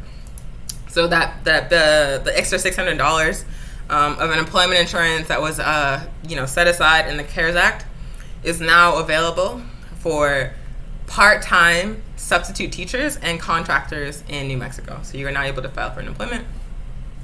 Also, APS has put out a list of Wi-Fi hotspots because APS classes are continuing online, and many kids don't have computers or internet in their homes, particularly if they're like living in rural areas. And so APS has offered these Wi-Fi hotspots that you basically have to drive to the school and like park in the parking lot and like use it from your car. It's like not really, it's a half measure. And the reality of the situation is that the city has the resources and it has the capacity to just like buy Wi-Fi that people can use in their homes to be able to provide that for students who are being expected to work online now. The city has the resources and the infrastructure to do that, but is instead choosing a half measure of these hotspots. And we're like, no, APS, for the love of God, like give these students Wi-Fi in their homes because you have the capacity to do that. Don't expect them to drive to school and sit in their cars and use it. Like, it's, oh my God, it makes no sense. So that's up with APS, and that has been the New Mexico updates. Again, if you have any thoughts, comments, questions, keep putting those in the comments, and we will respond. Hello, Nkazi, good to see you. Gabby, I have no idea what happened with the 5G. I feel like when people got their stimulus checks, they like stopped talking about it, which was very interesting. like they got paid off or something. I don't even know. It's very interesting, like how like all the discussion around that like kind of like died at the same time. Like maybe they realized it was stupid. I don't know because like the fact of the matter is the virus is currently spreading in countries that don't have 5G, have like 3G still. Like they have no 5G infrastructure and they're still getting wrecked by the virus. So what does that tell you? It tells you it has nothing to do with 5G. Like it's very obvious. But for whatever reason, those people like chilled out with that stuff, and we're grateful. We're grateful because every time I hear that, I get so irritated by the concept of viruses that are activated by 5G. Oh my God, like it's so stupid. Anyway, so that has been the New Mexico COVID-19 updates. Believe it or not, we only have 2 more sections of the program, so we're almost done. So local organizing to support people during COVID-19. So, once again, we need you to join an organization. There are many organizations here in Albuquerque and here in New Mexico that are doing really great work, including ours, to support people during the pandemic. I guarantee you that every single one of those organizations needs help right now. I guarantee you. So if you are a person who is not active in a political organization, like, I want you to think about, like, why? Like, why? Because we need you. Because the revolution is like a mass process. Because there's absolutely no way that we're going to be successful unless we can recruit like a preponderance of working class and African people into this struggle. And so if you're an African person, if you're a colonized person that's not in an organization, you are sitting on the sidelines at a time when we need all hands on deck. If you are not in an organization, join an organization. If no organization exists that suits your particular politics, just start an organization. All you need is like a friend and some books, and there you go. You got an organization. So if you don't, if you're like the APRP and this Pan-Africanism and this socialism is like not my bag, start your own organization that is your bag. But get into an organization, period. Join an organization or start one. But we need you off the sidelines and in the fight, because it is all hands on deck right now. All hands on deck. Whether or not we survive what is happening right now and what's going to happen with climate change is going to depend on the level of organization of our people. Which means if you are just like chilling and sitting on your hands while other people are struggling and fighting, you are hurting. You are hurting the struggle, because we need you. We need you. We need you in the fight right now. We cannot do this on our own. So join an organization. And speaking of that, the All African People's Revolutionary Party in New Mexico has recently started a community defense program where we are making deliveries of food and supplies to African families and African elders here in the Albuquerque area. We just made our first round of deliveries this past week, and we're going to be doing it every single week. And so we need your support in order to do this work. We need donations of cash money and of supplies.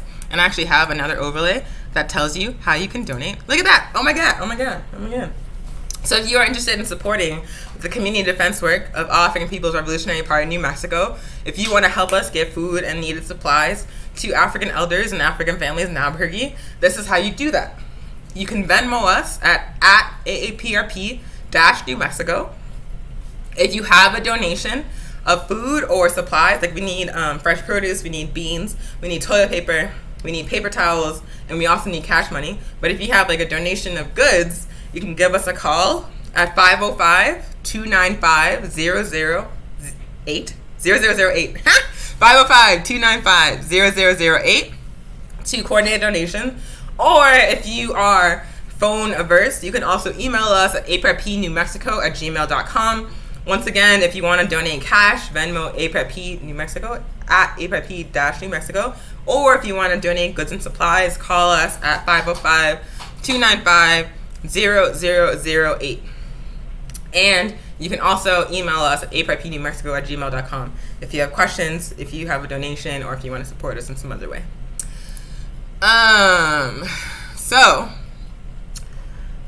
So that's what we're doing. We're going to be making those deliveries every week. We need regular sources of bulk beans and produce. So if you know someone with a farm or like a big ass garden or some other way of obtaining fresh produce, please hit us up. We need to track down a regular source of those things. And then also, if you are an African in New Mexico or in Albuquerque, we need you in the APRP. We need you. There's only 6 of us, and we're doing like a lot of stuff. Like, my God, so much stuff. And it's like a lot of stuff for 6 people, and we definitely need more people.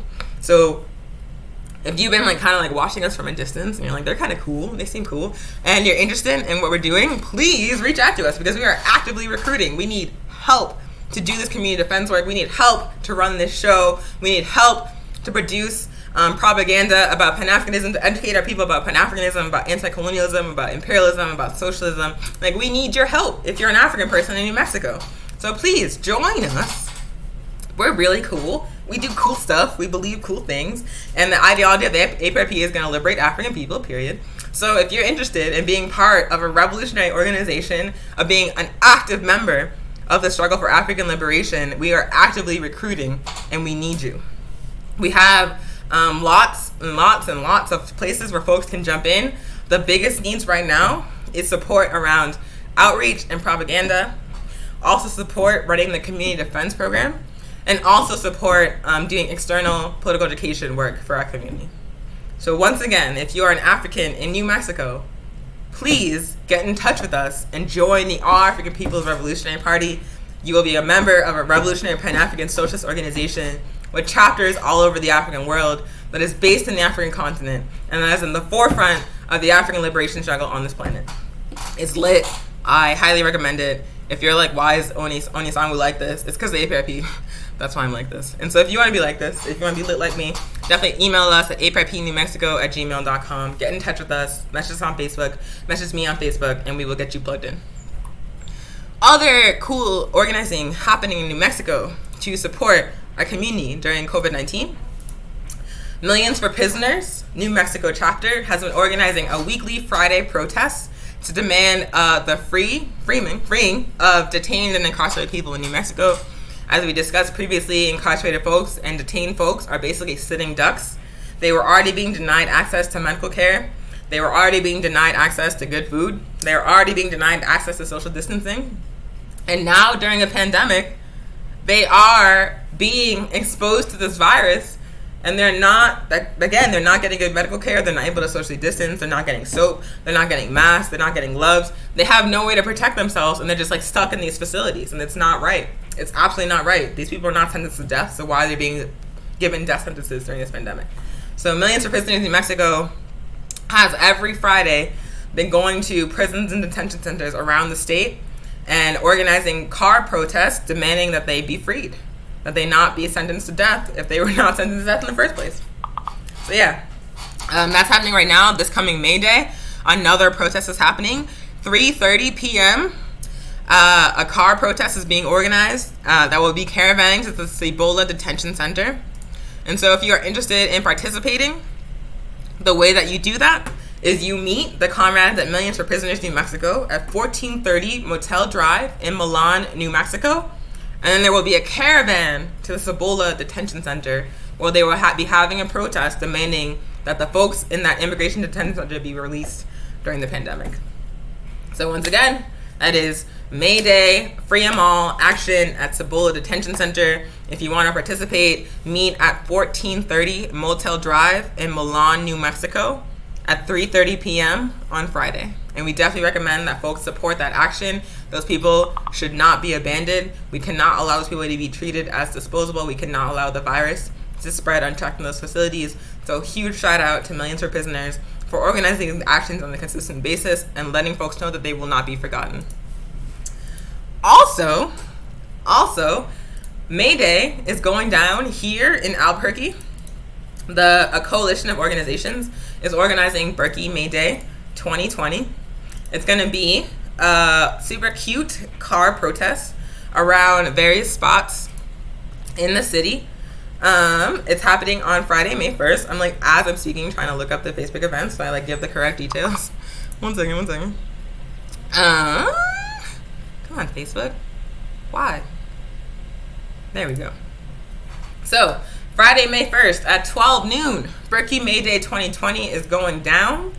If you want to participate, it is going to be another, pandemic safe car protest. It's going to be a caravan around the city of Albuquerque at the hot spots of the city. I'm trying to find out where it's starting. It's not in the description anymore. Here we go. Cool. All right, so it is from 12 noon to 5. The car caravan starts at noon at the intersection of 4th and Cesar Chavez, which I believe is outside the National Hispanic Cultural Center.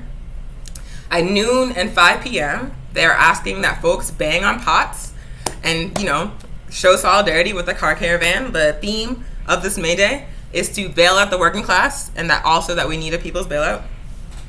And so, yeah, if you want to participate, you have the option of going to the meeting spot at noon at 4th and Cesar Chavez for the car caravan around the city. The route's going to be released, I believe, on that day. Or if you don't have a car or you're not feeling like leaving your home, you can also participate by banging on pots and making it like a ruckus at noon and also at 5 p.m. So that's Berkey May Day 2020. I'm going to put the link to that event in the chat. And we definitely encourage folks to support the Millions for Prisoner Action, support Berkey May Day 2020, and if it's possible, because you're striking and you're not going to be at work, then do both things. You can do both. We intentionally scheduled it in such a way that they would not conflict, and so folks have the option of doing both things. As Berkey May Day 2020. Also, if you are a person who needs support with getting food and supplies, like perhaps you are sheltering in place and you are a vulnerable person who cannot be exposed on any level to the virus because it's going to wreck you, Albuquerque Mutual Aid has for over a month been distributing care packages around the city to folks in need. It is a community grassroots effort that has served thousands of folks in the city of Albuquerque. So if you are a person that needs support in the form of food or hygiene supplies or childcare supplies, then go to ffol.org/mutual aid, and there you will find a form to request help. And you'll also find information about how you can donate to support that work, because once again, it is a grassroots community effort. They don't have grant funding. They don't have, big donors. They have the support of the community. And so it's like a situation where folks are coming together and compiling resources to serve our people, to serve our community, and it definitely deserves our support. So once again, if you need care packages or supplies, or if you want to help by donating, go to ffol.org/mutual aid. Cool. And then some regular feeds happening here in Albuquerque. Before the pandemic, they were happening, and they're still happening now. So John Brown Breakfast Club does a giveaway of breakfast burritos every Saturday morning at 9 a.m. at the intersection of First and Silver. The breakfast burritos are so good. They're so good. I'm actually really hungry, so it might just be them remembering them being better than they are. I'm also not discerning when it comes to breakfast burritos. I will eat any breakfast burrito. So it's possible that they're fine burritos and I just think they're really good because I'm not discerning, but they're really good and they're free. And if you are a hungry person, if you have houseless comrades, if you have food insecure comrades, let them know that the John Brown Breakfast Club, and yes, it is named for that John Brown, the very famous European ally that turned up for African people during the struggle against chattel slavery. So the John Brown Breakfast Club is every Saturday morning at 9 a.m. at the corner of First and Silver, and they serve a pretty good breakfast burrito. Okay, so my comrades backing them up. They are, in fact, really good breakfast burritos. They're so good. Anyway, also the Red Nation has a community feed on the last Sunday of every month at 1421 Central Avenue Northeast at 1 p.m. You can find more information about that feed on the Red Nation's social media.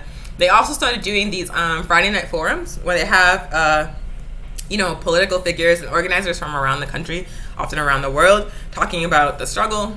I haven't been able to check one out, but I definitely recommend that people tune in because usually the Red Nation has extremely lit political content, extremely tight anti-imperialist and anti-colonial analysis. So definitely recommend folks follow the Red Nation, that folks support the Red Nation's programs, that folks tune in to Friday night forums, and you can find out more information about the Red Nation and about the really dope work they do by following the Red Nation on social media and by going to therednation.org. So that has been local COVID-19 organizing updates. I'm going to put the donation overlay back up for the rest of the show so you can help us. Please do. Make cash donations. Call or email us to coordinate donations of goods or food. And also, if you're interested in joining the FIP, this is how you get in touch with us: by phone, by email, and also on social media. So I'm going to leave that up for the rest of the show so you can't forget. So, upcoming events and resources. Tonight, right now, today at 6 p.m. Mountain Time, we are going to have a teach-in presented by the New Mexico Anti-War Coalition about capitalism, imperialism, and the coronavirus. We are basically going to be discussing how capitalism, imperialism, and colonialism have shaped the global response to the pandemic, and we're going to be using the frame of lockdowns, prisons, and borders to have that discussion. And so you might have peeped that lockdowns in the U.S. look very, very different from lockdowns, say, in Kenya, or say, in Haiti, or say, in Zimbabwe. And there's a specific reason for that, and so we want to talk about that. We want to talk about how these rich countries are doing some every man for themselves shit, where they are stealing resources, stealing ventilators from poor countries, where they are shutting down their borders, where they're refusing to help even each other because there is no cooperation under capitalism. And then in contrast, countries like Cuba, like China, like Venezuela are showing up for the whole world. So we're going to talk about that. We're going to talk about how these folks who are mass incarcerated are being left to die. And we're going to talk about how the pandemic has disproportionately affected colonized people and why. That is tonight at 6 p.m. You can find the event on the All African People's Revolutionary Party New Mexico Facebook page. We're also going to be streaming that panel live on our Facebook page, also on YouTube, also on Twitter. So you're going to be able to see it on 3 different platforms. And we're going to have a group discussion during the presentation. And so if you're interested in participating in that, you need to register for the Zoom call. And you can do that using the link in the Facebook event. And you can find that Facebook event in the event section of our Facebook page. So that's tonight at 6 p.m. Mountain Time. Please join us for a very important discussion. Also, the next episode of this show, we do it every single Thursday at 11 a.m. Mountain Time. So next week, we're going to be discussing what is revolutionary socialism. The All African People's Revolutionary Party is a revolutionary socialist Pan-African political party. If you're like, what the hell? Why? But I love capitalism. You're really confused. And we're going to talk to you about why. So we're going to talk about where revolutionary socialism is and about why it's required for African people to be free all over the world. And that's going to be the next episode of this show on Thursday the 7th at 11 a.m. Mountain Time. So please tune in. I'm going to have a buddy with me that time. We were supposed to have a buddy this time, but the technical difficulties made it so Demetria couldn't join us. And I'm really sad because Demetria is like an extremely good speaker. Anywho, next Pan-African Film Series. We do the Pan-African Film Series on the second Saturday of every month at 2 p.m. Mountain Time. And so the next one is going to be Saturday, May 9th. And we're going to be showing Sambizanga, which is a film about the anti-colonial struggle against Portuguese imperialism in Angola. It was directed by Sarah Maldoror, who is a revolutionary African woman who unfortunately recently passed from COVID-19. It is a really, really good movie that has like actors who were literally engaged in that liberation struggle. Like the people, like the cast and the crew were folks who were like part of that struggle. So it's extremely realistic. It's like an extremely good war movie, extremely tightly filmed movie. And we're really excited to show it to you and also to discuss it with you on Saturday, May 9th at 2 p.m. Mountain Time. And that is a free screening that you can catch once again on our Facebook, on our Twitter, on our YouTube channel as well. And you might notice that we are streaming on multiple platforms all the time because we are fancy people. We're fancy Africans. Let's see what else is happening. Oh yeah. Also, as we talked about at length in the beginning of the show, there's a call for a general strike starting May 1st. And we are supporting that strike. We are asking please, that folks not shop at Amazon, Walmart, Instacart. Let me get the full list. I want to make sure that I do not miss any of them. Okay. Do not shop at Amazon, Target, Trader Joe's, or Whole Foods. And do not use Instacart on Friday, May 1st. So tomorrow. The safest thing you can do is just don't shop at all. Just take a break. It's fine. If you don't have any necessities that you need, the easiest way to support the strike is just not to go shopping tomorrow. Support the masses of workers who are organizing to improve their conditions. The majority of those workers are African and colonized people. Like the folks working at Amazon warehouses, the folks delivering for Instacart are like African and colonized people. So if you cross the picket line, you are directly screwing over African and colonized people.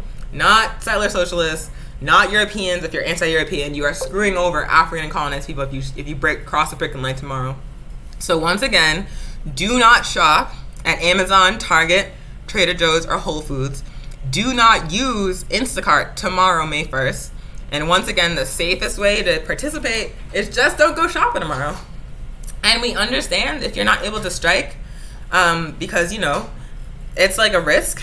So if you are not in an organization and you feel like too vulnerable to strike yourself, you can still support the general strike tomorrow by not shopping at those places and by not using Instacart. So please, do not cross the picket line. Do not screw over your fellow African working class people. Other teams. Oh my God, we're like doing so much stuff. Sometimes I'm like, because capitalism indoctrinates you with like this ideology of like productivity, it never feels like you're doing enough stuff. It never feels like you're busy enough. And so I am definitely like victim to that on a consistent basis. Like I'm always like, oh my God, I'm not doing enough stuff. Like, am I doing it? Like my people aren't free. I'm not doing enough. But when I actually like think about what the APIP is doing and what specifically New Mexico chapter is doing, it's like so much. It's so many things. That's why earlier we were like, we need help, because we're doing so many great things in our community, and I'm very proud of the chapter. So yeah, don't ever feel like you're not doing enough. It's nonsense. Anywho, African Liberation Day. African Liberation Day happens every single year. Memorial Day weekend, it's May 25th. Usually we have celebrations in person all around the world, all over Africa, all over the United States, throughout the diaspora. This year, because of the pandemic, we have to do a little bit differently because it's not safe to gather folks. And so we are having a virtual African Liberation Day. It's streaming online on Monday, May 5th. You can catch that streaming live on the African Liberation Day Facebook page and also on the APIP International Facebook page and APIP International YouTube channel, Monday, May 5th at 3:30 p.m. Pacific time. Please tune in. If you are my friend on Facebook, I'm going to post about it constantly for the next month, so you're not going to be able to miss it. But we definitely encourage folks to tune in and watch African Liberation Day. African Liberation Day is our holiday. It's a revolutionary African holiday. It's about celebrating the African liberation struggle, about celebrating how far we've come, about talking about how far we need to go, about coming together as African people to talk about our struggle. Like, it's so important as like a base set, like as a baseline setting, as like a grounding of where we are in this moment and where we are in our movement and where we are in our struggle. It's a way for us to come together and have our own space and focus on our own politics. Like, it's an extremely important event that unifies the Pan-African struggle across the world, and we very much hope that you can participate. Like, now that it's going to be online, it means you can join it from your house, wherever you are in the world. You don't have to put on pants. If you don't put on your camera, you don't have to put on any clothes at all. You can just be in your bed. There's no reason the barrier to entry is so low. So please join us Monday, May 25th, 3:30 Pacific, and we're going to be posting about that on social media, so you will be able to find out how to join it. Also, we do this show every week at Thursdays at 11 a.m. Mountain Time, but there are also other APIP folks in other regions doing a similar thing. So our comrade Ajamu Umi in APIP's California chapter has begun doing a weekly show Sundays at 5 p.m. Mountain Time, 4 p.m. Pacific Time, that you can catch on his Facebook page, Ajamu Umi. And he's been talking about a variety of subjects that are relevant to our people. Last time he talked about these white supremacist European protests demanding that we go back to work. The week before he talked about, Africa and China and anti-African racism in China and anti-Chinese racism in Africa. So always covering hot topics. This coming Sunday he's going to be talking about he has diabetes, so he's going to be talking about what it's been like to manage diabetes during the pandemic. So if you're interested in hearing more from a revolutionary Pan-African perspective from another member of the All African People's Revolutionary Party, tune into Ajamu's show. Sundays at 5 p.m. Mountain Time, 4 p.m. Pacific, and we always repost those shows on our Facebook page after they air.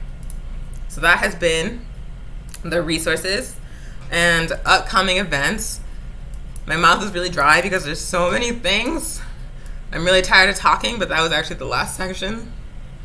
Woo! Okay, so this is the close of the show. We're going to wrap it up. Once again, if you are interested in supporting the work of the All African People's Revolutionary Party New Mexico chapter, we are actively seeking donations of cash money and also produce, beans, toilet paper, and sanitizer. This right here next to me is how you donate. You can Venmo at APIP-New Mexico. You can call us at 505-295-0008, Jesus. And you can also email us at apipnewmexico@gmail.com. And once again, if you are an African in New Mexico, or if you're an African, any person in the world, we need you in the APRP. We need you in the All African People's Revolutionary Party. We need your help.